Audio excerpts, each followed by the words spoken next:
السلام علیکم. څنګه یې تاسو ټول؟ الله مو ښه ساته. وعلیکم السلام، خیر دی. آمین آمین. خوشحاله اوسې، آباد اوسې. خوشحاله آباد اوسئ. څنګه چې تاسو له پته ده زه په پاکه ځمکه یم او بالکل بالکل. غلی یو، خو دلته د پیله ورځې نه خفه کېږه مه، خیر دی، مخکې وایه څه چل شوی دی؟ زه داسې ظلم راسره شروع دی. څه چل شوی دی؟ موږ سره شیر کولی شئ؟ څه خبره د شعر کولو لایق وي، څه خبره د شعر کولو لایق نه وي. ګوره ګل چاحت، خفه کېږې به نه، پوه شوې؟ ستا سره الله شته. خلک مې نه پرېږدي،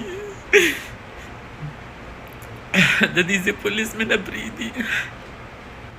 ګل چاحتو، ستا سره یو الله شته، ته غم مه کوه، خو ته به یو مهرباني دا کوې چې توبه دې وباسله نو بیا به دې ډانسونو ته نه راځې، بیا به دې شوګانو ته او ټیک ټاک ته او بربڼ هر څه به پرېږدې، په حاشیانې به پرېږدې.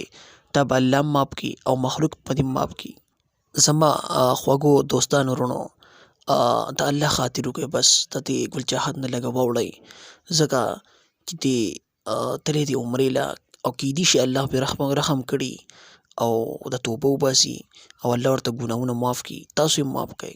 دوستانو منم چې دا هجړه دی، خواجه سرا دی، خو د الله مخلوق دی. د الله جل شانه خو ستاسو په کور کې هم داسې بنده پیدا کوي شي.